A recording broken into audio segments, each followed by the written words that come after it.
మన నారాయణపేట స్వామి. మేము శుక్రవారం సాయంత్రం 5 గంటలకు వెళ్ళాము. ఫస్ట్ రోజు నైట్ ఏమో పెద్ద చిత్రం కాడ పండుకున్నాం స్వామి. సెకండ్ రోజు నైట్ బుత్పూరు, మూడో రోజు నైట్ పాలెం దగ్గర. ఇక నిన్న నైట్ ఏమో ఇక్కడ మన జిండికుంట దగ్గర పండుకున్నాం. ఇప్పుడు డైరెక్ట్ అవతల మంగనూరు పోవాలనుకున్నాం స్వామి. ఇప్పటికి 4వ రోజు స్వామి, ఇది 5వ రోజు. నేను ఒక రైతును స్వామి. పరమేశ్వరుడు అంటే నాకు చాలా ఇష్టం, శివుడు. ఎద్దుల బండితో పోవాలని నాకు ఇష్టపూర్వకంగా నా మనస్ఫూర్తిగా నేను కట్టాను స్వామి.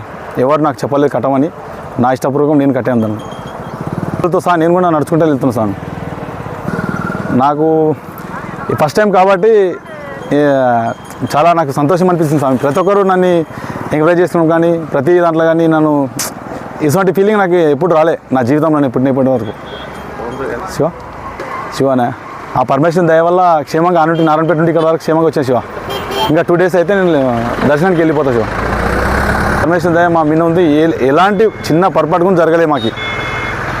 ఆ నందీశ్వరం మంచిగా వచ్చాయి, మేము కూడా మంచిగా, మేము 45 మంది మంచిగా నడుస్తున్నాం శివ. ఏమి ఇబ్బంది లేదు శివ, మాకు ఎటువంటి ఇబ్బంది లేదు అనుకున్నాం స్వామి. ఇక ఉదయం లేచి 1 రూపాయలు తీసుకుని నైట్ వరకు దోమలపేట పోవాలనుకున్నాం, రేపు సాయంత్రం వరకు. స్వామి ప్రజల నుండి కూడా మంచి నాకు సపోర్ట్ కూడా చాలామంది ఉన్నారు. భక్తులు చాలా సంతోషకరంగా మాటలతో కాదు, నాకు అసలు చెప్పలేకపోతున్నాం స్వామి ఆ సంతోషాన్ని. ప్రతి ఒక్కరిది చిన్న పెద్ద అనే భావం లేక అందరూ ప్రతి ఒక్కరు నాపై దయ చూపడం వల్ల ప్రతి ఒక్కరు ఫోన్ చేసి, అన్న స్వామి ఎట్లా పోతున్నావు, ఎద్దులు ఎట్లా ఉన్నాయని ప్రతి ఒక్కరు డైలీ ఒక 100 మంది కాల్ చేస్తున్నారు స్వామి. ఎద్దులు ఎట్లున్నాయి, నీవు ఎట్లా వెళ్తున్నారు అని ఒక 100 మంది డైలీ ఈ రోజుకి 5 రోజులే కంటిన్యూ చేస్తున్నారు స్వాములు ప్రతి ఒక్కరు. ఇప్పుడు మా కర్ణాటక అంటే నా రెట్టపట్ల యూత్ కానీ, ఇప్పుడు నేను రెట్టపట్ల ఆడుతా స్వామి, నా దోస్తులు కూడా ఫోన్ చేస్తున్నారు, అన్న స్వామి నువ్వు ఎట్లా పోతున్నావు అని. నెక్స్ట్ సారి ఏం అనుకోలేదు శివ, ఈసారి అనుకున్నా కాబట్టి కట్టుకొచ్చిన. బుత్పూరు, 3వ రోజు నైట్ పాలెం దగ్గర. ఇక నిన్న నైట్ ఏమో ఇక్కడ మన జిండికుంట దగ్గర పండుకున్నాం. ఇప్పుడు డైరెక్ట్ అవతల మంగనూరు పోవాలనుకున్నాం స్వామి. ఇప్పటికి 4వ రోజు స్వామి, ఇది 5వ రోజు.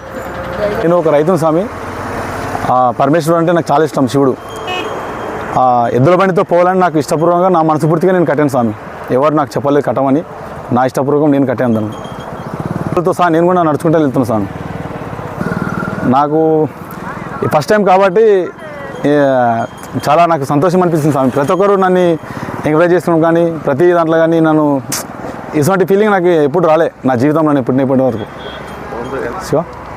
శివనే ఆ పరమేశ్వరుని దయ వల్ల క్షేమంగా ఆనుంటి నారాయణపేట నుండి ఇక్కడ వరకు క్షేమంగా వచ్చాను శివ. ఇంకా 2 days అయితే నేను దర్శనానికి వెళ్ళిపోతా శివ. పరమేశ్వరుని దయ మా మీద ఉంది. ఎలాంటి చిన్న పొరపాటు కూడా జరగలే మాకు. ఆ నందీశ్వరం మంచిగా వచ్చాయి, మేము కూడా మంచిగా, మేము 45 మంది మంచిగా నడుస్తున్నాం శివ. ఏమి ఇబ్బంది లేదు శివ, మాకు ఎటువంటి ఇబ్బంది లేదు అనుకున్నాం స్వామి. ఇక ఉదయం లేచి 1 రూపాయలు తీసుకుని నైట్ వరకు దోమలపేట పోవాలనుకున్నాం, రేపు సాయంత్రం వరకు. స్వామి ప్రజల నుండి కూడా మంచి నాకు సపోర్ట్ కూడా చాలామంది ఉన్నారు.